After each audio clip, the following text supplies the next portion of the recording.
নরেন্দ্র মোদীর তৃতীয় দফার সরকারের প্রথম বাজেটে বিভিন্ন মন্দির ও ঐতিহাসিক স্থান চাঙ্গা করার উপর বিশেষ গুরুত্ব দেওয়া হয়েছে।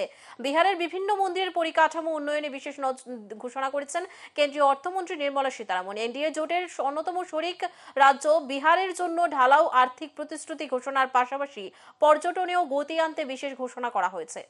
রাজ্য তথা দেশের অর্থনৈতিক বিকাশে গুরুত্বপূর্ণ ভূমিকা নেয় পর্যটন। সাম্প্রতিককালে এর অন্যতম নজির অযোধ্যার রাম মন্দির।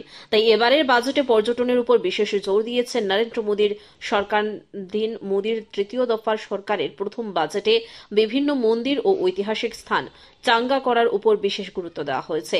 বিহারের বিভিন্ন মন্দিরের পরিকাঠামো উন্নয়নে বিশেষ ঘোষণা করেছেন কেন্দ্রীয় অর্থমন্ত্রী নির্মলা সীতারামন। এনডিএ জোটের অন্যতম শরিক রাজ্য বিহারের জন্য ঢালাও আর্থিক প্রতিশ্রুতি ঘোষণার পাশাপাশি পর্যটনেও গতি আনতে বিশেষ ঘোষণা করা হয়েছে। বিভিন্ন মন্দির থেকে নালন্দার মতো ঐতিহাসিক স্থানকে কেন্দ্র করে পর্যটন চাঙ্গা করতে বিশেষ সহায়তা প্রদানের প্রস্তাব ঘোষণা করলেন কেন্দ্রীয় অর্থমন্ত্রী।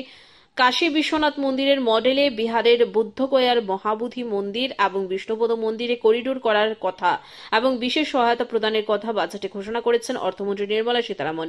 বিহারের পর্যটনে গতি আনতে নতুন করে সাজানো হবে বুদ্ধগয়া থেকে হিন্দু ও জৈনদের অন্যতম তীর্থক্ষেত্র রাজগীরকে। একাধিক মন্দিরের উন্নয়ন খাতে বরাদ্দ করার ঘোষণা করেছেন নির্মলা সীতারামন। ভারত তথা বিশ্বের প্রাচীনতম বিশ্ববিদ্যালয় ছিল নালন্দা। হিউয়েন সাং এর মতো চীনা পর্যটকও এখানে এসেছিলেন এবং নালন্দাকে ঘিরে ভারতের নানা গৌরবময় ইতিহাস রয়েছে।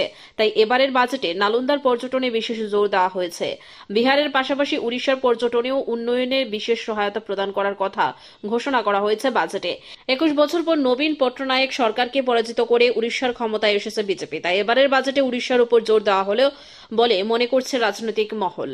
জঙ্গল ও পাহাড়ের সমাবেশে ঘেরা উড়িষ্যা, পুরী থেকে শুরু করে দারিংবাড়ি, শিমলিপাল, সীতাকুণ্ড সহ নানা দ্রষ্টব্য স্থান রয়েছে উড়িষ্যায়।